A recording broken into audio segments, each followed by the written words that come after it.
오늘은 예수님께서 십자가 지시기 위해서 예루살렘에 들어가신 종려주일입니다.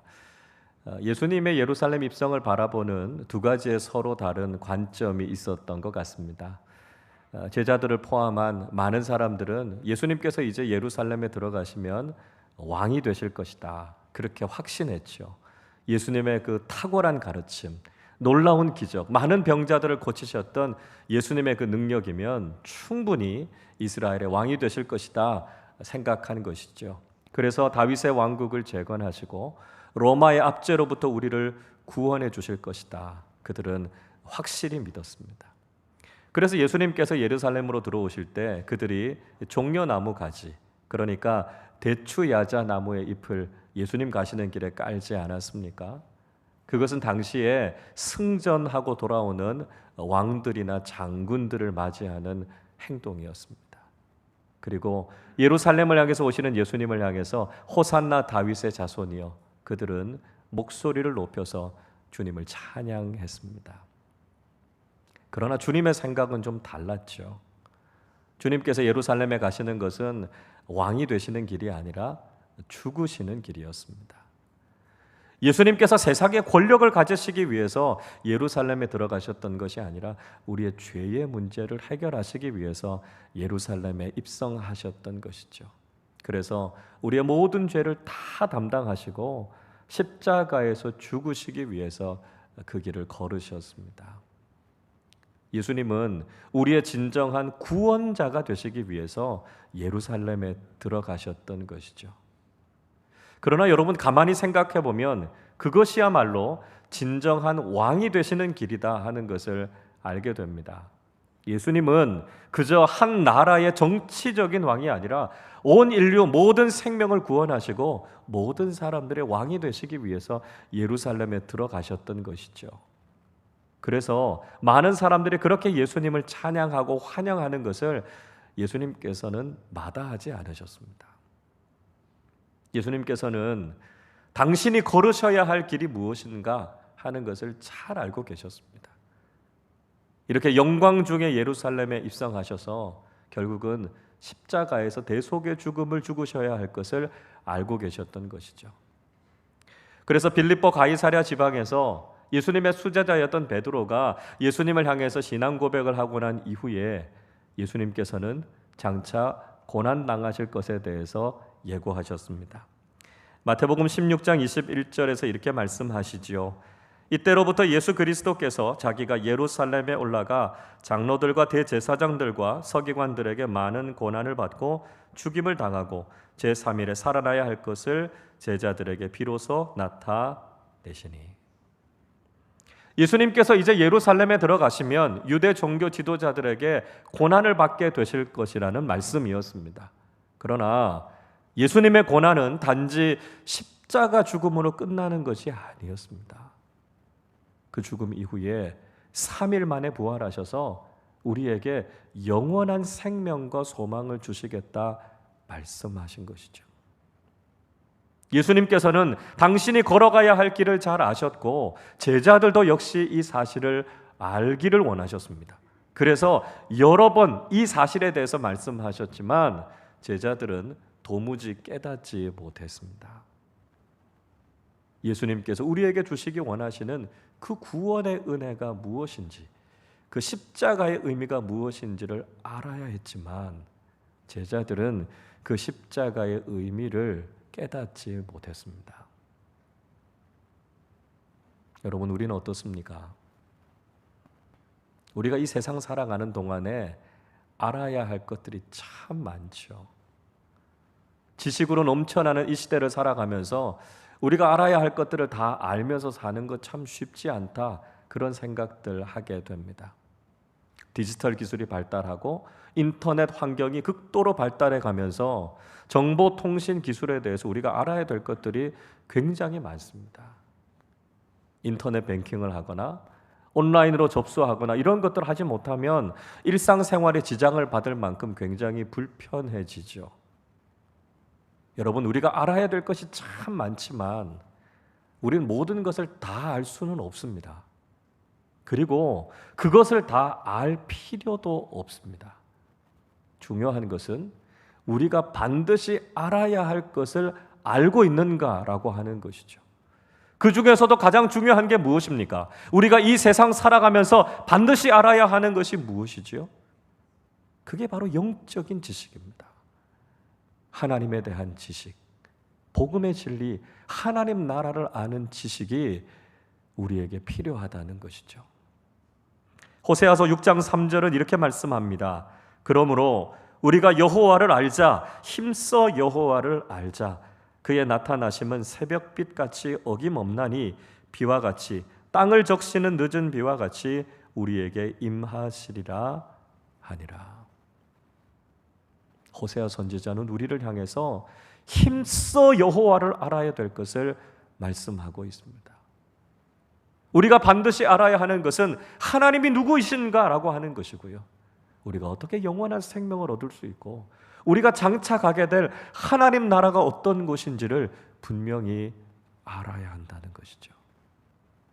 여러분, 하나님에 대해서, 하나님 나라의 복음에 대해서 그 누구보다도 분명하게 알고 계십니까? 이 질문에 대해서 저나 여러분이나 자신 있게 그렇다고 대답하지 못할 때가 참 많습니다. 우리가 반드시 알아야 할 이 참된 지식을 우리가 깨닫지 못하면서 살아갈 때가 있다는 것이죠. 무엇이 예수님께서 우리에게 가르쳐 주신 하나님 나라의 진리인지, 무엇이 천국에 대한 잘못된 가르침인지 여러분 분별하실 수 있으십니까? 세상의 그 무엇이 아니라 하나님 나라의 복음을 바르게 알아야 된다는 것이죠. 그래서 그 복음으로 우리 자신을 채우고 이 세상을 살아갈 때 우리가 그 복음의 말씀을 믿고 의지하면서 살아가야 한다는 것입니다. 오늘 예수님께서는 우리가 반드시 알아야 할 그 지식이 무엇인가를 우리에게 말씀해 주고 계십니다. 우리는 지난 5주 동안 예수님께서 우리에게 들려주신 하나님 나라의 비유의 말씀에 대해서 함께 생각해 보았습니다. 첫째 주에는 씨 뿌리는 비유에 대한 말씀을 들었죠. 우리가 복음의 생명력을 믿고 복음을 잘 수용할 수 있는 좋은 마음이 되어야 한다 하는 것을 깨달았습니다. 둘째 주에는 곡식과 가라지의 비유에 대해서 들었습니다. 가라지와 같이 거짓된 신앙에 현혹되는 것이 아니라 곡식이 되어서 하나님 나라 창고에 들어가는 알곡 같은 믿음을 가져야 한다는 것을 배우게 됐습니다. 셋째 주에는 겨자씨와 누룩에 대한 비유의 말씀을 들었죠.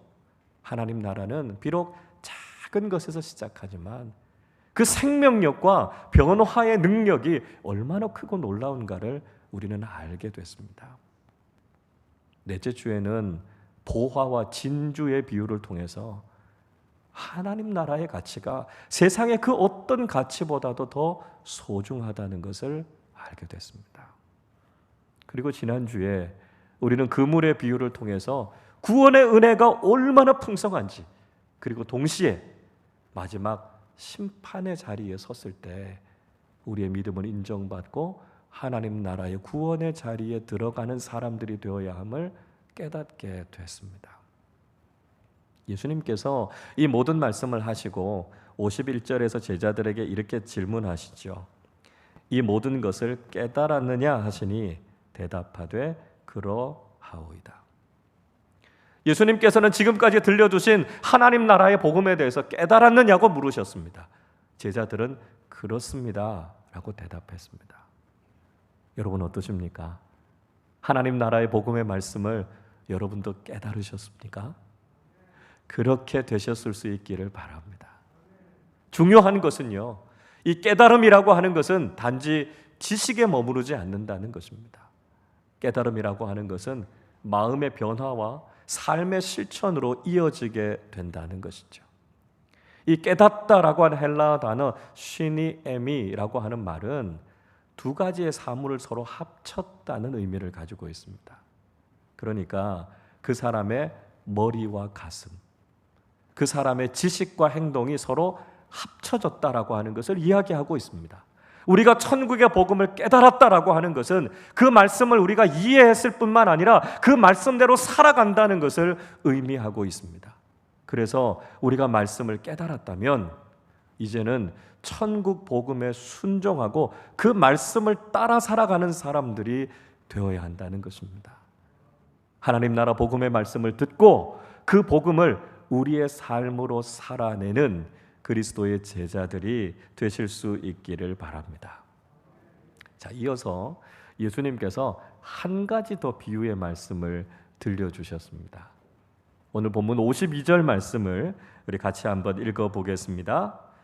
예수께서 이르시되 그러므로 천국의 제자된 서기관마다 마치 새 것과 옛 것을 그 곳간에서 내오는 집주인과 같으니라. 예수님께서 천국의 제자된 서기관 이렇게 말씀하셨습니다. 얼핏 들으면 이 말씀이 잘 안 어울리는 것 같다는 생각이 드시죠? 천국의 제자라고 하는 말은 예수님의 제자를 가리키니까 아무런 문제가 없습니다.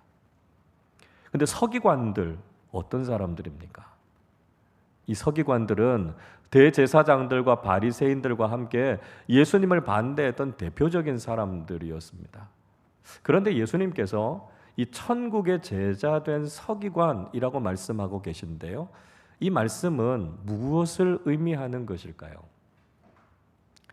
이 서기관이라고 하는 사람들, 아주 어렵고 미묘한 율법의 문제에 대해서 조사하고 연구하는 사람들이 서기관들이었습니다. 이 서기관들은 성경을 직접 적기도 했고요. 율법에 대한 질문, 율법에 대한 바른 해석 이런 것들을 내리는 사람들이 서기관들이었습니다. 이 서기관이라고 하는 말은 히브리어로 소페르스탐 이렇게 말합니다. 이 소페르라고 하는 말은 적다는 뜻입니다. 기록하다 하는 뜻이고요.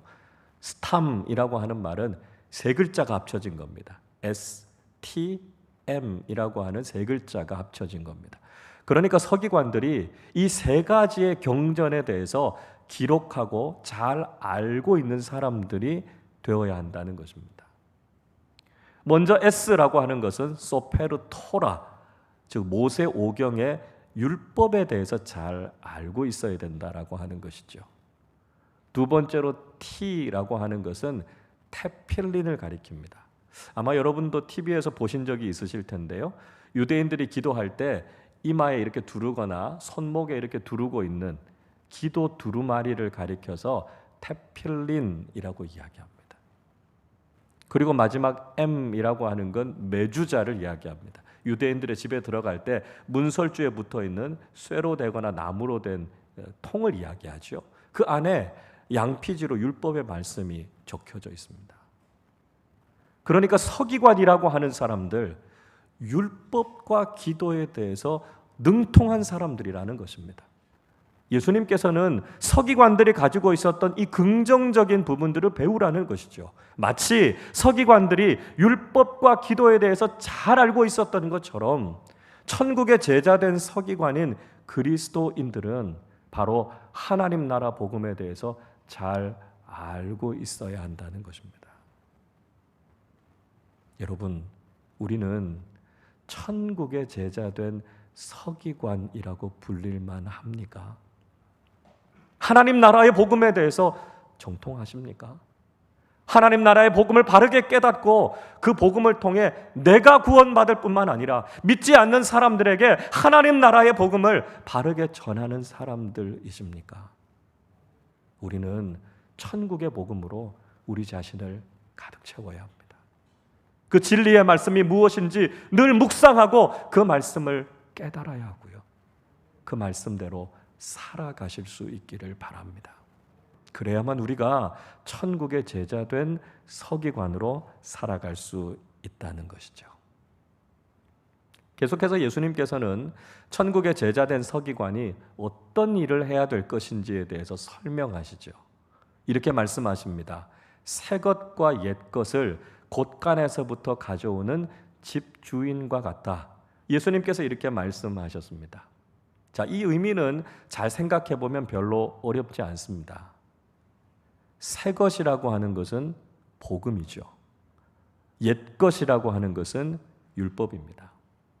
새 것이 신약 성경이라면 옛 것은 구약 성경을 이야기합니다. 곳간이라는 표현이 나오는데요. 집에 값진 것들을 잘 쌓아두는 창고가 곳간 아닙니까? 그래서 하나님 나라는 마치 각종 값진 것들이 가득 들어있는 보물 창고 같다는 것입니다. 예수님께서 주인에 대해서 이야기하지요. 주인은 종이 아닙니다. 종은 주인이 시키는 일만 하지만 주인은 능동적이고 자발적으로 자신의 소유에 대해서 처분하고 행사할 수 있는 권한이 있는 사람입니다. 자, 이 말씀들을 한번 종합해 볼까요? 예수님께서 천국의 제자된 서기관이 도대체 무엇을 해야 된다고 말씀하고 계신 것일까요? 우선은요, 하나님 나라 창고에는 복음도 있고 율법도 있다는 것을 알아야 한다는 것입니다. 우린 흔히 오해할 때가 있습니다. 율법은 나쁜 것이고 복음은 좋은 것이다, 이렇게 생각하죠. 그러나 여러분, 율법은 하나님의 법이기 때문에 선한 것입니다. 예수님은 율법 그 자체를 비판하신 것이 아니라 율법주의를 비판하신 것이죠. 율법주의는 무엇입니까? 율법을 지켜서 구원을 받을 수 있다는 잘못된 가르침이었습니다. 유대교가 율법을 다 지켜서 구원을 받는다고 생각하고 있었기 때문에 그것이 잘못됐다라고 하는 것을 예수님께서 지적하고 계신 것이죠. 가끔 오늘날에도 어떤 교회들은 이 율법에 대해서 부정적인 생각을 갖는 경우가 있습니다. 그래서 구약의 말씀을 옛 율법이라고 생각해서 구약을 잘 설교하지 않는 경우들이 있습니다.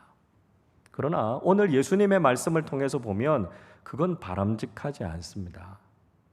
하나님 나라의 진리 안에는 율법과 복음이 함께 담겨져 있다는 것이죠. 여러분, 예수님께서는 율법을 폐기하기 위해서 이 땅에 오신 것이 아니라고 말씀하셨습니다. 마태복음 5장 17절에서 이렇게 말씀하시죠. 내가 율법이나 선지자를 폐하러 온 줄로 생각하지 말라. 폐하러 온 것이 아니요 완전하게 하려 함이라 말씀합니다. 예수님께서는 율법을 폐기시키시는 것이 아니라 율법을 성취시키기 위해서 오셨다고 말씀합니다. 그래서 마태복음 22장에서 율법의 가장 중요한 계명에 대해서 질문을 받았을 때 예수님께서는 하나님 사랑과 이웃 사랑 두 가지로 요약하셨습니다. 즉, 율법을 완성하는 것은 사랑이라는 것을 말씀하신 거죠. 그래서 사도 바울도 로마서 13장 10절에서 이렇게 말씀하지 않습니까? 사랑은 이웃에게 악을 행하지 아니하나니 그러므로 사랑은 율법의 완성이니라. 율법과 복음, 계명과 사랑은 서로 충돌하는 것이 아니고요. 복음과 사랑이 율법을 완성하는 것이다 말씀하고 있습니다. 여러분, 그래서 우리는 율법과 복음을 다 알아야 한다는 것이죠. 예수님께서 천국의 제자된 서기관이 새 것과 옛 것을 창고에서부터 자유자재로 꺼내온다고 말씀하는 것은 우리가 율법과 복음, 신약과 구약의 말씀을 바르게 알고 그 속에서 하나님 나라의 진리가 무엇인지를 가르칠 수 있어야 한다는 것입니다. 구약은 예언으로서 중요한 것이고요, 신약은 그 예언이 성취되었다는 것에서 중요하다는 것이죠. 구약과 신약의 말씀을 우리가 잘 연결시키고 그 속에서 진리가 무엇인가를 찾아내는 사람들이 되어야 한다는 것입니다. 예수님께서도 요한복음 5장 39절에서 이렇게 말씀하십니다. 너희가 성경에서 영생을 얻는 줄 생각하고 성경을 연구하거니와 이 성경이 곧 내게 대하여 증언하는 것이니라. 예수님께서 말씀하신 성경은 구약 성경, 율법을 말씀하고 있습니다.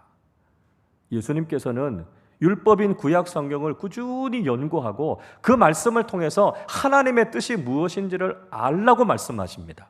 그리고 그 율법의 성취, 그 예언의 성취가 바로 예수 그리스도이심을 알아야 한다는 것이죠. 그래서 우리는 신약과 구약, 이 성경 말씀을 통해서 하나님께서 우리에게 들려주시고자 하는 참된 진리가 무엇인지를 바르게 깨달아 아는 사람들이 되어야 한다는 것입니다. 자, 여러분, 그러면 율법과 복음의 기능은 무엇이겠습니까? 율법은 아까 말씀드린 것처럼 하나님의 법입니다. 우리는 세상의 법을 따라 살아가는 사람들이 아니라 하나님의 법을 따라 살아가는 사람들이죠. 그런데 율법은 우리가 하나님의 말씀대로 살지 못하는 죄인이라는 것을 깨닫게 해주고 있습니다. 하나님의 기준에 미치는 못하는 사람들이라는 것이지요. 그래서 율법 앞에서 우리가 죄인이라는 사실을 깨닫게 됩니다. 로마서 3장 20절은 이렇게 말씀하지요. 그러므로 율법의 행위로 그의 앞에 의롭다 하심을 얻을 육체가 없나니 율법으로는 죄를 깨달음이니라. 율법의 가장 중요한 기능은 우리가 죄인임을 깨닫게 되는 것입니다. 우리가 죄인임을 깨닫게 된다는 차원에서 율법은 아주 중요한 의미가 있는 것이죠. 그러나 율법은 우리를 구원하지 못합니다. 그래서 새 것이 필요하죠. 바로 복음입니다. 율법이 하지 못한 구원을 복음은 이룬다는 것이죠. 그래서 예수 그리스도의 복음만이 우리를 살리고 우리를 구원한다는 것입니다. 비유적으로 설명해 보자면 이렇게 설명할 수 있습니다. 율법이라고 하는 것은 마치 우리가 병원에 가서 엑스레이를 찍거나 CT나 MRI를 찍는 것과 같습니다. 우리가 그런 검사를 통해서 내 몸에 무슨 이상이 있는지, 내가 무슨 병에 들었는지를 발견하게 되죠. 내 병의 원인이 무엇인가, 내 몸이 이상한 것이 무엇인가를 찾을 수 있다는 점에서 이런 검사는 아주 중요한 것입니다. 아주 필요한 겁니다. 그러나 이런 검사를 했다고 해서 우리의 병이 저절로 낫는 것이 아니지 않습니까? 율법을 지켜서 구원을 받을 수 있다고 이야기하는 율법주의는 마치 내가 검사를 잘 받았으니까 이제 내 병이 나을 것이다, 이렇게 생각하는 것과 마찬가지라는 것이죠. 여러분 어떻습니까? 검사 받는다고 해서 내 병이 낫는 것이 아니라는 것이죠. 복음은요, 우리의 병의 원인을 알고 그것을 수술하는 것입니다. 예수님께서 집도의가 되셔서 복음이라고 하는 메스를 가지고 죄라고 하는 암덩어리를 제거해낼 때 비로소 우리는 건강을 회복하고 생명을 얻게 된다는 것이죠. 복음만이 우리를 살리고 복음만이 우리에게 영원한 생명을 주신다는 것입니다. 그러나 여러분, 우리가 수술할 때 아무 검사 없이 무턱대고 수술하지 않지요. 검사를 잘 받고 정말 문제가 있는 부분들만 우리가 수술하지 않습니까? 율법은 우리가 어찌할 수 없는 죄인이라고 하는 것을 깨닫게 해줍니다.